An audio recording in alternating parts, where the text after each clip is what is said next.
હાલો. સાહેબ, હું તમારી કિસ્મત બદલી નાખવાનો છું. કિસ્મત ને કઈ હરી ન કરતો, નકર તારા ટાટિયા તોડી નાખે.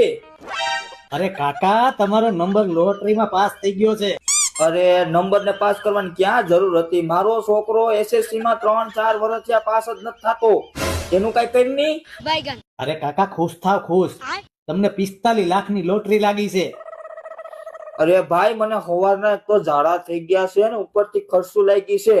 અરે કાકા, તું મારું મગજ સટકાઈ દઈશ હો. કોક સમજદાર માણસ હોય ને આજુબાજુ તો એને દે ફોન. કોઈ વાતમાં સમજતો નથી. બહુ સારું. તને તો એમ લાગતું હશે ને બુદ્ધિ વેચીને દારિયા ખાઈ ગયા હોય. અરે કાકા, તમને હાથ જોડું છું યાર. તમારી પત્નીને આપો ફોન એટલે હું એને સમજાવ્યો. क्या बात है। બહુ સારું.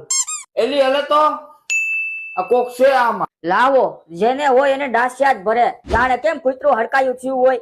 અરે કાકી, હા ભાઈ, આમ વાત કરે. બોલો ને. ખુશ થઈ જાઓ. અરે ખુશ ક્યાંથી થાય, હજી તો આ જીવે છે. અરે તમારી લોટરી લાગી છે. તને બહુ ખબર, આ હજી ડોહો ખરે ધરે છે. લોટરી ક્યાંથી લાગે? અરે આવી ઘરવાળી કરતા તો ઝેરનો કટોરો ભરીને પી જવાય ભાઈ. અલ્યો હવે કોઈને ડાસિયું ન ભરતા. જેને ના આવે એને તોડવા માંડે.